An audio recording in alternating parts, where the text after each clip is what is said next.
Welcome প্রত্যেককে। আশা করি প্রত্যেকে ভালো আছি, সুস্থ আছি। তো আজকে আমি সুমন্ত স্যার গুরুত্বপূর্ণ ভিডিও নিয়ে চলে এসেছি তোমাদের সামনে।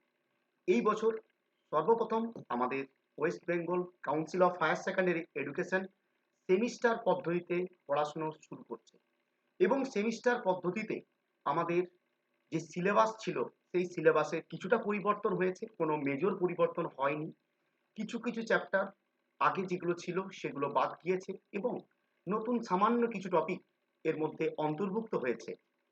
তো আমরা আজকের ভিডিওতে সম্পূর্ণরূপে নতুন সিলেবাসকে আলোচনা করব এবং কোন জায়গাটা বাদ গিয়েছে, কেমনভাবে পড়বে এবং সেমিস্টার সিস্টেম কেমনভাবে হতে চলেছে সেটা নিয়ে ধারণা পাবো আজকের ভিডিওতে। তো আজকের ভিডিও খুবই গুরুত্বপূর্ণ। যারা ভাবছো সায়েন্স নিয়ে পড়বে এবং 11-এ ভর্তি হবে এবং রাখবে বায়োলজি এবং নিজেদেরকে প্রস্তুত করবে নিট এবং অন্যান্য মেডিকেল এক্সাম যেটা রয়েছে তার জন্য, এবং অবশ্যই তার সাথে সাথে বোর্ড এক্সাম এবং সেমিস্টার পদ্ধতিতে টোটাল আগে যেমন 70 নাম্বারের পরীক্ষা ছিল লিখিত, 70 নাম্বারের পরীক্ষাই থাকছে, কিন্তু বছরে হবে দুবার পরীক্ষা। প্রথম পরীক্ষা হবে নভেম্বর, যেটা সম্পূর্ণরূপে হবে এমসিকিউ 35 নম্বরের, এবং দ্বিতীয় পরীক্ষা হবে মার্চে। সেটাতে ব্রড কোশ্চেন থাকবে, 2 নাম্বার থাকবে, 3 নাম্বার থাকবে, 4 নাম্বার থাকবে এবং 5 নাম্বারের প্রশ্ন থাকবে। তো যাই হোক, আমাদের প্রস্তুতি এমনভাবে নিতে হবে যাতে সমস্ত কম্পিটিটিভ এক্সাম এবং বোর্ড এক্সাম আমরা একই সাথে কমপ্লিট করতে পারি। তাই আমরা দেরি না করে আমাদের আলোচনাতে চলে আসি এবং আজকে আমরা সমগ্র 11-এর যে সিলেবাস বায়োলজি সেটাকে নিয়ে আলোচনা করব। তো 11-এর যে বায়োলজি সিলেবাস, তার জন্য যে সেমিস্টার 1 যেটা বললাম নভেম্বরে হবে, তার জন্য প্রথম যে পরীক্ষাটা হবে দেখতেই পাচ্ছ তোমরা, 35 নাম্বারের প্রথম পরীক্ষা হবে। অর্থাৎ 35টা এমসিকিউ, প্রত্যেকটা থাকবে 1 নাম্বার করে, এবং এই 35টা যে নাম্বার থাকছে সেটা মূলত প্রশ্ন হবে আমাদের বায়োলজি মোট 5টা ইউনিটের 3টে ইউনিট থেকে। তার মধ্যে প্রথম ইউনিট, দ্বিতীয় ইউনিট এবং তৃতীয় ইউনিট। তোমরা তোমাদের স্ক্রিনে দেখতে পাচ্ছ এই যে 3টে ইউনিট, তার মধ্যে প্রথম ইউনিট থেকে থাকবে 8 নাম্বার, 8টা এমসিকিউ, দ্বিতীয় ইউনিট থেকে 12টা এবং তৃতীয় ইউনিট থেকে 15টা। অর্থাৎ মোট দেখতে পাচ্ছি 35টা এমসিকিউ এই প্রথম 3টা ইউনিট থেকে পড়ছে। এই যে প্রথম 3টে ইউনিট, প্রথম ইউনিট কি? Diversity of the living organism. দ্বিতীয় unit structural organisation in plants and animals. এবং তৃতীয় যে ইউনিট থাকবে, যেটা থেকে 15 নম্বর পড়বে, সেটা হচ্ছে সেল স্ট্রাকচার অ্যান্ড ফাংশন। প্রত্যেকটা যে ইউনিট রয়েছে, ইউনিটের মধ্যে কি কি চ্যাপ্টার রয়েছে, কি কি সিলেবাসে অন্তর্ভুক্ত রয়েছে, এগুলো আমরা ডিটেলসে আলোচনা করব। তো আমরা সেমিস্টার 1 দেখে নিলাম। এরপর আমরা যদি সেমিস্টার 2 এ চলে যাই, সেমিস্টার 2 এও থাকছে আমাদের 35 নাম্বারের এক্সাম। এটা হবে কখন? মার্চে। এবং 11-এর এই যে সেমিস্টারের এই যে দ্বিতীয় সেমিস্টার যেটা হচ্ছে, তাকে আমি প্রথমেই বললাম 2 নাম্বারের প্রশ্ন থাকবে। দেখতেই পাচ্ছ তোমরা, এখানে থাকছে দুটো ইউনিট, প্রথম ইউনিট 4 অ্যান্ড ইউনিট 5। এই দুটো ইউনিট থেকে থাকছে 35 নাম্বার, একটা থেকে 17, একটা থেকে 18 নাম্বার। এবং এটার থেকে যে মার্কস ডিস্ট্রিবিউশন যেটা রয়েছে, যে 4 নাম্বার ইউনিট থেকে দুটো 2 নাম্বার, 3টে 3 নাম্বার এবং একটা 4 নাম্বারের প্রশ্ন পড়বে। তাহলে মোট 17 নাম্বার প্রশ্ন পড়ছে 4 নাম্বার ইউনিট থেকে। আবার 5 নাম্বার ইউনিটে দুটো 2 নাম্বারের প্রশ্ন, 3টে 3 নাম্বার, একটা 5 নাম্বার, এখান থেকে কোনো 4 নাম্বারের প্রশ্ন থাকছে না, দিয়ে হচ্ছে মোট 18 নাম্বার। অর্থাৎ 18, 17 35 নাম্বার থাকছে। এবং 4th ইউনিট হচ্ছে প্ল্যান্ট ফিজিওলজি। তো প্ল্যান্ট ফিজিওলজিতে কিছুটা পরিবর্তন হয়েছে আমরা দেখব। আগে ছিল 5টা চ্যাপ্টার থাকতো আগেকার ওল্ড সিলেবাসে, এখন সেমিস্টার পদ্ধতির যে সিলেবাস সেখানে দুটো চ্যাপ্টার বাদ গেছে, যেটা হচ্ছে ট্রান্সপোর্টিং প্ল্যান্ট, অর্থাৎ উদ্ভিদের যে পরিবহন বলে একটা চ্যাপ্টার ছিল, এবং তার সাথে সাথে বাদ গেছে প্ল্যান্ট মিনারেল নিউট্রিশন, অর্থাৎ উদ্ভিদের খনিজ পুষ্টি। বাকি যা ইউনিট আছে প্রত্যেকটা 4th এবং 5th ইউনিটে বাকি সমস্ত চ্যাপ্টার যা ছিল সেগুলো কিন্তু রয়েছে, কিন্তু মার্কসের যে প্যাটার্ন, সে প্যাটার্নের পরিবর্তন হয়েছে। তো আমরা এরপর সেমিস্টার 1, সেমিস্টার ওয়ানে কি কি থাকছে আমাদের 11-এর জন্য, অর্থাৎ নভেম্বরের যে পরীক্ষা 35 নাম্বার 35টা এমসিকিউ। তো তার জন্য যেটা হবে, প্রথম হচ্ছে ইউনিট 1। তো ইউনিট 1, ইউনিট 2, ইউনিট 3 থাকবে বলেছিলাম। ইউনিট 1 হচ্ছে diversity of the living organism, অর্থাৎ জীবিত বস্তু। ডাইভার্সিটি দ্যাট ইজ জীবন যে ছড়িয়ে পড়ে, অর্থাৎ বিস্তীর্ণ হয়ে থাকা, অর্থাৎ জীবিত বস্তু যতটা জায়গা জুড়ে ছড়িয়ে রয়েছে সেটা নিয়েই এই ইউনিট, যার নাম ডাইভার্সিটি ইন লিভিং অর্গানিজম। এটার মধ্যে রয়েছে আমাদের 3টে চ্যাপ্টার, মূলত সরি, এটার মধ্যে রয়েছে 4টে চ্যাপ্টার। 4টে চ্যাপ্টারের মধ্যে কি কি রয়েছে? প্রথম চ্যাপ্টার হচ্ছে দ্য লিভিং ওয়ার্ল্ড, অর্থাৎ যেখানে সমস্ত আমরা জীব জগৎটাকে নিয়ে আলোচনা করব। এবং এই জীবজগতের মধ্যে কি রয়েছে, প্রথমেই যেটা পড়ব সেটা হচ্ছে বায়োডাইভার্সিটি, অর্থাৎ জীববৈচিত্র্য। অর্থাৎ আমাদের চারপাশে যে বিভিন্ন রকমের জীব দেখতে পাই, তাদের মধ্যে কি কি বৈচিত্র্যতা আসছে। অর্থাৎ প্রথম বায়োলজি শুরু করতে গিয়েই আমাদের জানতে হবে যে এই যে বায়োলজির জীবেদের যে প্রাণ, তাদের যে পার্থক্য, তাদের যে বৈচিত্র্যতা, সেটা নিয়ে জানবো। এই বায়োডাইভার্সিটির কি কি ভালো দিক রয়েছে, বায়োডাইভার্সিটি কি করে আমাদের ইকোসিস্টেমকে ব্যালেন্স রাখছে, বায়োডাইভার্সিটি কি করে আমাদেরকে সুবিধা দিচ্ছে, এবং বায়োডাইভার্সিটি কি করে পরিবেশের ইকোলজিক্যাল ব্যালেন্সটাকে মেনটেন করছে, অর্থাৎ সেটা নিয়ে পড়বো আমরা, বায়োডাইভার্সিটি। এটা হচ্ছে তাহলে প্রথম পার্ট। দ্বিতীয়, এবং বর্তমান দিনে দেখতে পাবো বিভিন্ন দূষণের জন্য, বিভিন্ন ফরেস্টের গাছ কেটে দেওয়া, অর্থাৎ ডিফরেস্টেশন থেকে শুরু করে বিভিন্ন কারণে বায়োডাইভার্সিটি ক্রমাগত কিন্তু বিলুপ্ত হচ্ছে। তো সেই জায়গাটাও কিন্তু আমরা এই বায়োডাইভার্সিটির মধ্যে পড়বো। এবং আমাদের বায়োডাইভার্সিটিতে টোটাল যে হটস্পট রয়েছে 34টা, তার মধ্যে ভারতে 4টে হটস্পট রয়েছে, অর্থাৎ যেখানে জীববৈচিত্র্যের প্রাচুর্য পাবো, সেটাও দেখবো আমরা এই টপিকের মধ্যে। দ্বিতীয় হচ্ছে নিডস ফর ক্লাসিফিকেশন, অর্থাৎ ক্লাসিফিকেশনের প্রয়োজনীয়তা। মানে আমরা বায়োলজি পড়তে গিয়ে দেখব বায়োলজিতে অসংখ্য কয়েক লক্ষ লক্ষ জীব, অর্থাৎ লক্ষ লক্ষ বললেও ভুল হবে, কোটি কোটি জীব। তো তাদেরকে আমরা যদি সিস্টেমেটিক ভাবে ভাগ না করতে পারি, তো তাদেরকে নিয়ে কিন্তু পড়াশোনা করা জটিল হবে। তাই তাদের জন্য আমরা দেখব ক্লাসিফিকেশন। ক্লাসিফিকেশন বিভিন্ন প্রকারের হয়, বিভিন্ন বেসিসের উপর ভিত্তি করে হয়।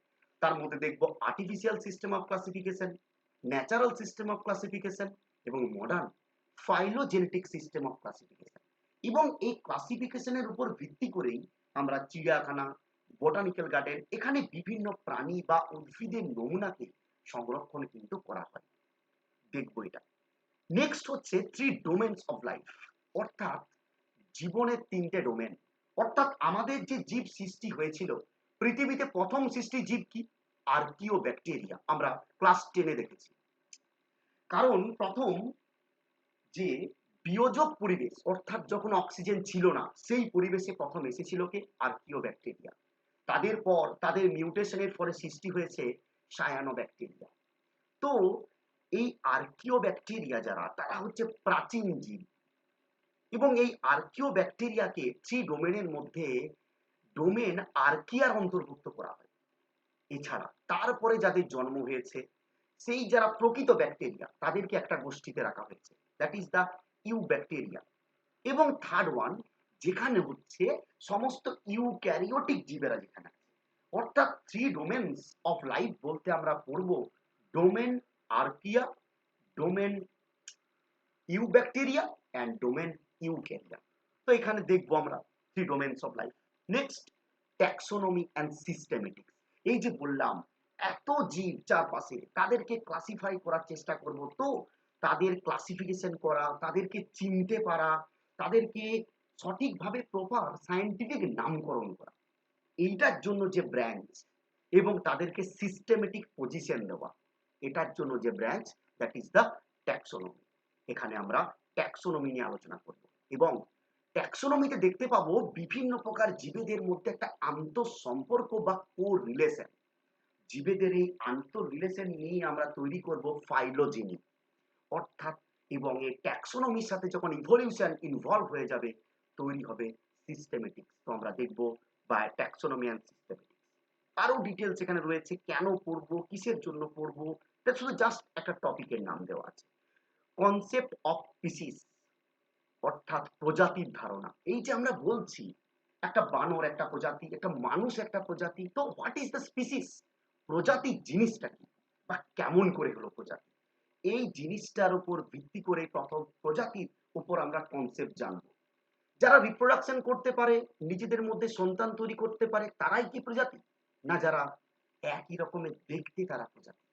এই সমস্ত প্রশ্নের উত্তর, সমস্ত ধারণা দেবে, that is the concept of species.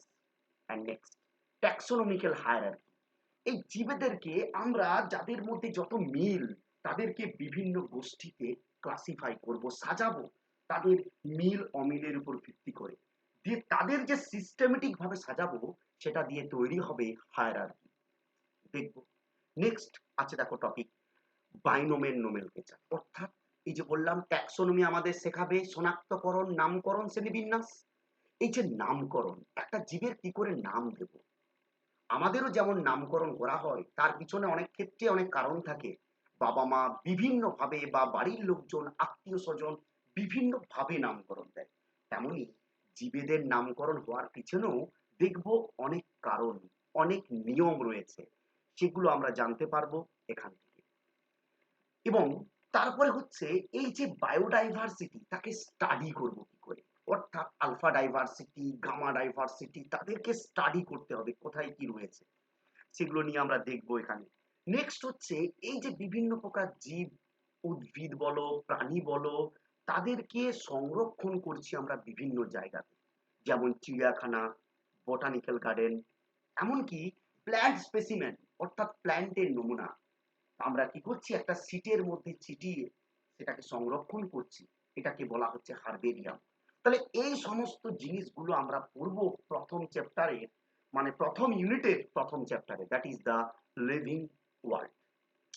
Next, second chapter হচ্ছে বায়োলজিক্যাল ক্লাসিফিকেশন। আমরা দেখব আজকের দিনে এই জীবদেরকে যে ক্লাসিফাই করা হচ্ছে, বিভিন্ন বেসিসে করা হবে।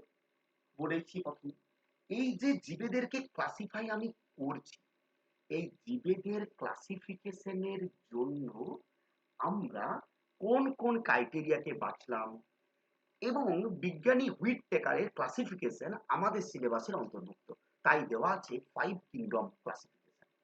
এবং তাদের ফিচার্স গুলো দেখবো, অর্থাৎ মনেরা, প্রোটিস্টা, ফানজাই, প্ল্যান্টি, অ্যানিমেলিয়া, কি করে এই 5টা গোষ্ঠীর আবির্ভাব, তাদের মধ্যে কোরিলেশনই বা কি। এছাড়াও তার সাথে সাথে 5 কিংডম সাথে সাথে এখানে আমরা পড়বো কয়েকটা মেজর গ্রুপ, যেমন লাইকেন। লাইকেন আবার কি? লাইকেন হলো association of fungus and algae, অর্থাৎ দ্যাট ইজ শৈবাল এবং ছত্রাকের কম্বিনেশন, সেটা নিয়ে জানবো। নেক্সট জানবো ভাইরাস, কারণ ভাইরাসটাকে আমরা জীব হিসাবে কনসিডার করতে পারি না। কেন? ভাইরাস নর্মাল যখন বাইরের পরিবেশে পড়ে থাকে, বাহ্যিক পরিবেশে জড় বস্তুর মতো থাকে, আর ভাইরাস যখন কোনো জীবের শরীরে ঢোকে, জীবিত বস্তুর মতো আচরণ করে। আমার বডিও কিন্তু ভাইরাসকে অনেক সময় রেকগনাইজ করতে পারে না, তার এই দু রকমের ক্যারেক্টারের জন্য।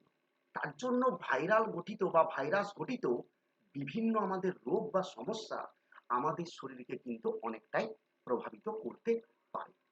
তো বা এবং কিন্তু ভাইরাসের বিরুদ্ধে আমরা কিন্তু নিজে নিজেই আমাদের ইমিউনিটি গড়ে তুলতে সক্ষম, ইন্টারফেরন তৈরি হওয়ার মাধ্যমে। এগুলো জানবো, ভাইরাস নিয়ে পড়বো।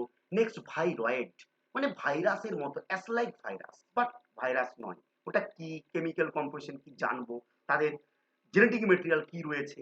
নেক্সট প্রিয়ন, মানে ইনফেকশিয়াস প্রোটিন পার্টিকেল, পরিবেশের মধ্যে বিভিন্ন প্রোটিন পার্টিকেল আছে যেগুলো ইনফেকশন করতে পারে, তাদেরকে বলা হচ্ছে কি, প্রিয়ন। নেক্সট আমরা 3 নাম্বার চ্যাপ্টারে চলে যাব, প্ল্যান্ট কিংডম। প্ল্যান্ট কিংডমে পড়বো এই যে 5 রাজ্যের মধ্যে প্ল্যান্টি, অর্থাৎ এখানে বিভিন্ন প্ল্যান্টের গ্রুপ, অ্যালগি থেকে শুরু করে ব্রায়োফাইট, টেরিডোফাইট, জিমনোস্পার্ম পর্যন্ত কিন্তু আমরা দেখবো এখানে। আর অ্যাঞ্জিওস্পার্ম আমরা আবার মরফোলজিতে পড়বো ডিটেলসে, পরবর্তী যে ইউনিট আছে সেখানে। আর নেক্সট পড়বো অ্যানিম্যাল ক্লাসিফিকেশন। অ্যানিম্যাল ক্লাসিফিকেশনে আমরা পড়বো প্রথমে অমেরুদণ্ডী প্রাণী, দেন সেখান থেকে কি করে আস্তে আস্তে মেরুদণ্ডের সৃষ্টি হচ্ছে বা ভার্টিব্রাল কলাম, সেখান থেকে কিভাবে উন্নত মেরুদণ্ডী প্রাণীদের সৃষ্টি হলো, একদম সেগুলো অর্থাৎ নন কোঅর্ডিনেট থেকে কোঅর্ডিনেট পর্যন্ত তাদের ক্লাস পর্যন্ত লেভেল অবধি কিন্তু আমরা পড়াশোনা করব এই 4 নাম্বার চ্যাপ্টারে। এইটা নিয়ে কি হবে, আলটিমেট আমাদের ইউনিট 1 কিন্তু কি হবে, শেষ হবে। এটা হচ্ছে diversity of the living organism, অর্থাৎ এই 4টে চ্যাপ্টার নিয়ে আমাদের diversity of the living organism complete হবে।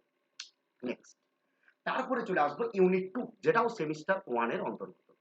এখানে যেটা রয়েছে, এখানে দেখব মরফোলজি অফ ফ্লাওয়ারিং প্ল্যান্ট। ওই যে বললাম, যেগুলো উদ্ভিদের মধ্যে উন্নত গুপ্তবীজী উদ্ভিদ, মূলত গুপ্তবীজী উদ্ভিদের বাহ্যিক কিছু বৈশিষ্ট্য দেখব, তাদের বিভিন্ন পার্টস দেখব, তাদের স্টেম, রুট, সেগুলোর মডিফিকেশন, ইনফ্লোরেসেন্স, প্লাসেন্টেশন থেকে শুরু করে এই সমস্ত জিনিসগুলো, ফ্রুট কি করে সিড তৈরি হচ্ছে।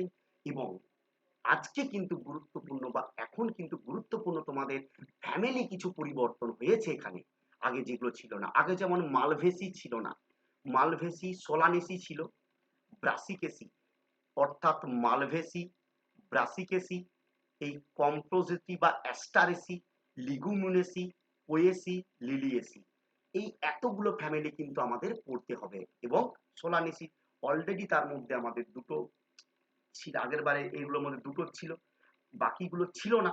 তো এতগুলো ফ্যামিলি কিন্তু এবারে কিন্তু এক্সট্রা অ্যাড হয়েছে, বুঝতে পারছি, কারণ এই ফ্যামিলিগুলো থেকে প্রচুর কোশ্চেন কিন্তু হয়। তাহলে এই জায়গাটা আমরা দেখব। নেক্সট দেখব অ্যানাটমি অফ ফ্লাওয়ারিং প্ল্যান্ট, অর্থাৎ এই যে সপুষ্পক উদ্ভিদ বা ব্যক্তবীজী উদ্ভিদ, তাদের ভিতরে মেকানিক্যাল ঘটনা কি রয়েছে, কি রকমের টিস্যু দিয়ে তারা গঠিত, তাদের কমপ্লেক্সিটি বা কি, অর্থাৎ জাইলেম ফ্লেমের কম্পোজিশন, তাদের কি রয়েছে, এগুলো দেখবো। অর্থাৎ প্ল্যান্ট টিস্যুকে নিয়ে পড়াশোনা করবো, এটাকে বলা হচ্ছে anatomy of flowering plant. Next দেখবো স্ট্রাকচারাল অর্গানাইজেশন ইন অ্যানিম্যাল, অর্থাৎ অ্যানিম্যালকে নিয়ে এখানে পড়াশোনা করবো। এই অ্যানিম্যালের মধ্যে পড়বো অ্যানিম্যাল টিস্যু, অর্থাৎ আমাদের যে বিভিন্ন টিস্যু রয়েছে, যেমন এপিথেলিয়াল টিস্যু, বিভিন্ন tissue system, epithelial, muscular tissue, nervous system, এই সমস্ত জিনিসগুলো আমরা এখানে পড়বো। এছাড়াও তাদের কাজগুলো দেখবো, digestive system, circulatory system, nervous system. এবং এখন যেটা অ্যাড হয়েছে সেটা হচ্ছে ফ্রগ। আগে এখানে ছিল ককরোচ পড়তে হতো বা আরশোলা, কিন্তু নতুন সেমিস্টার সিস্টেমে আমাদের অ্যাড হচ্ছে কি, ফ্রগ। তাহলে আগের থেকে দেখতে পাচ্ছি কিছু কিছু জায়গা আমাদের পরিবর্তন হয়েছে সেমিস্টার সিস্টেমে। নেক্সট, এটা গেল ফার্স্ট সেমিস্টার, ফার্স্ট সেমিস্টারের দ্বিতীয় ইউনিট, ফার্স্ট সেমিস্টারের 3 number unit, that is the sell structure and function.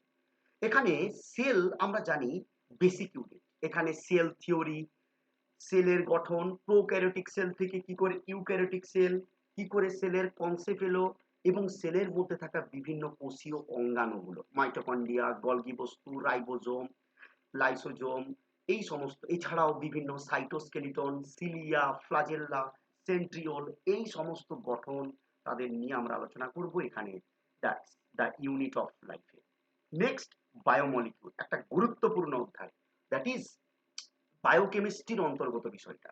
মানে এখানে বায়োমলিকিউল মানে জীবদেহের যে অণুগুলো রয়েছে, অর্থাৎ জীবদেহের অণু বলতে কি কি, জীবদেহ যেগুলো নিয়ে গঠিত হচ্ছে, carbohydrate, protein, fat, nucleic acid, এই সমস্ত, এছাড়াও এনজাইম, এইগুলো নিয়ে আমরা আলোচনা করব এই অধ্যায়ে।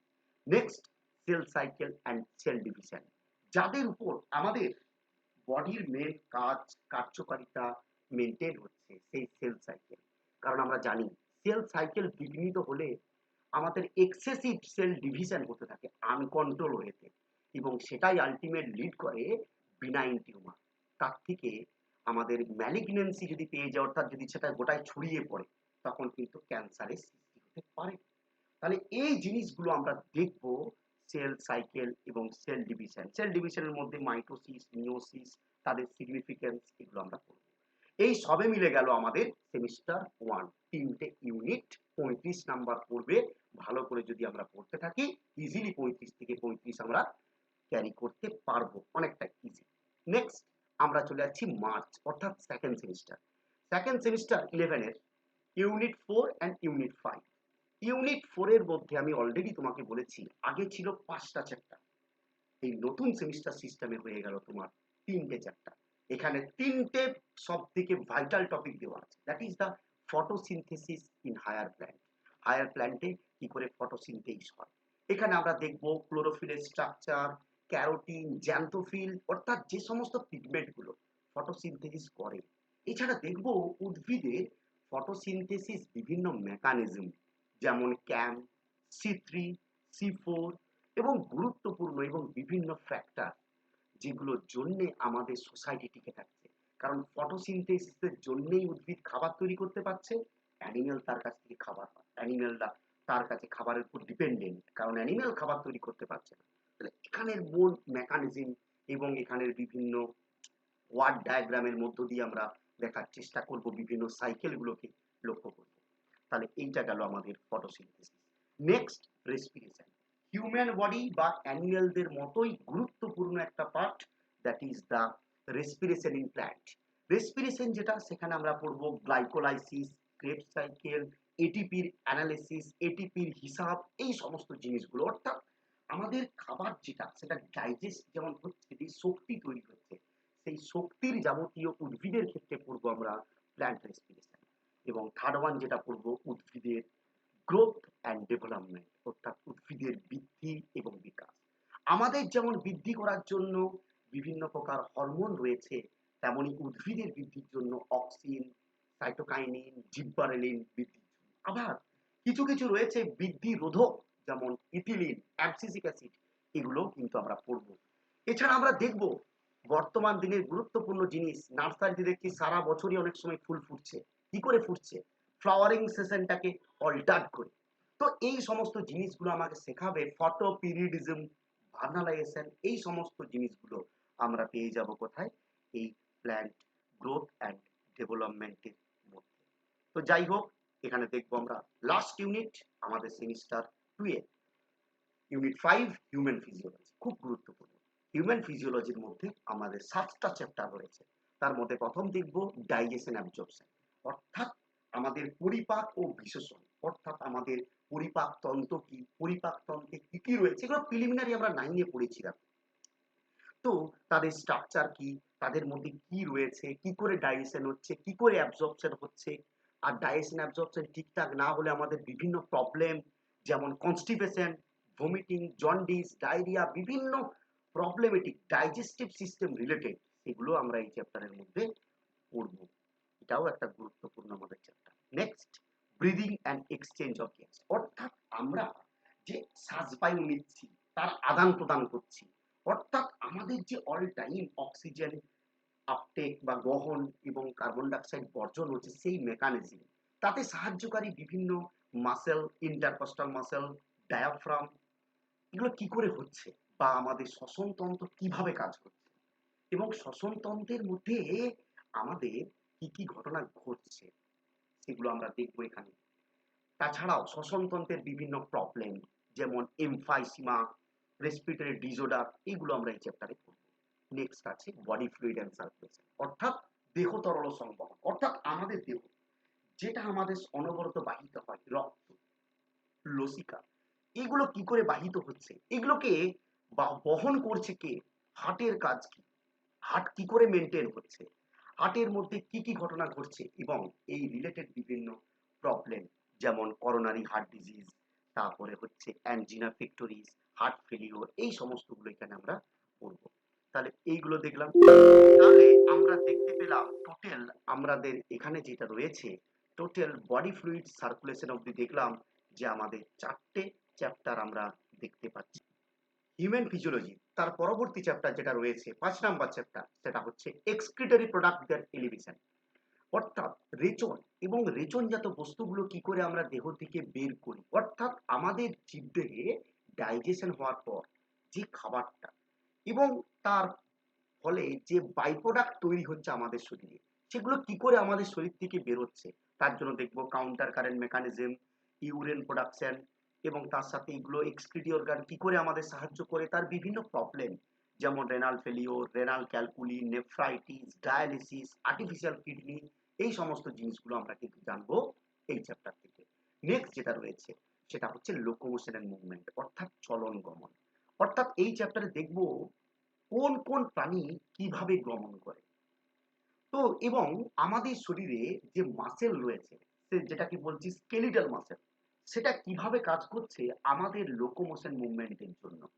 অর্থাৎ এবং এখানে আমরা আমাদের শরীরের বিভিন্ন কতগুলো হাড় রয়েছে, স্কেলিটাল সিস্টেম, সেগুলো সম্বন্ধে জানতে পারবো এবং এখানের বিভিন্ন আমাদের স্কেলিটাল সিস্টেম রিলেটেড বিভিন্ন প্রবলেম এই চ্যাপ্টারে জানবো, যেমন মাসকুলার ডিস্ট্রফি, আর্থাইটিস, গাউট, এই সমস্ত জিনিসগুলো আমরা এখানে জানতে পারবো।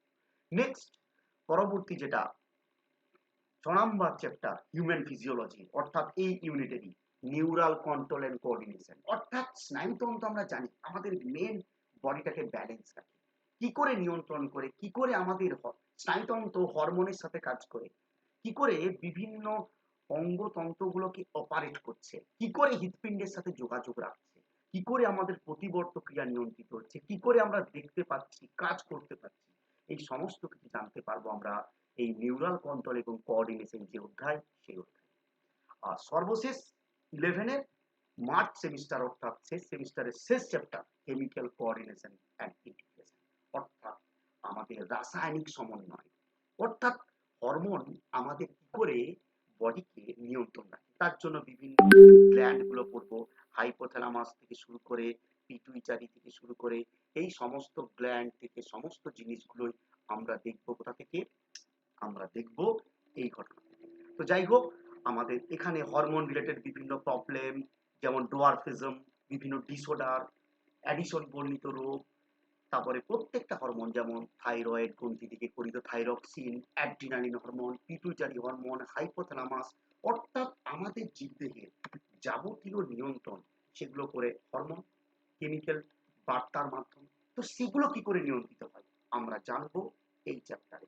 তো এই চ্যাপ্টারের মাধ্যমে আমরা সুন্দরভাবে, অর্থাৎ যে দুটো সেমিস্টারে, প্রথম সেমিস্টারে 3টে ইউনিট, শেষ দুটোতে আমরা দেখলাম 2টো ইউনিট, টোটাল 5টা ইউনিট আমরা পড়ব এবং আমরা সিলেবাস আজকে ডিসকাশন করলাম।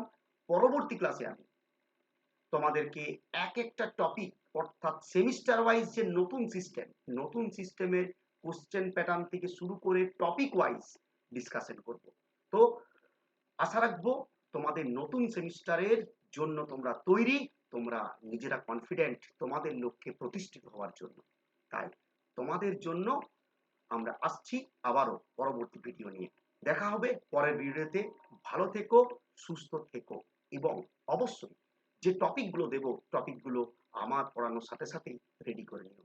ধন্যবাদ সকলকে, প্রত্যেকে আবারও বলছি পড়াশোনা করতে থাকো, সময় নষ্ট করো না, সিলেবাস পেয়ে গেছো টপিক অনুযায়ী এবং বিভিন্ন এমসিকিউ আমরা প্র্যাকটিস করতে থাকো টপিক শেষ হওয়ার পরে এবং সমস্ত পরীক্ষার জন্য নিজেকে করো প্রিপেয়ার। যাই হোক, ভালো থেকো, আবারও সুস্থ থেকো। পরবর্তী ভিডিওতে দেখা হচ্ছে তোমাদের সাথে।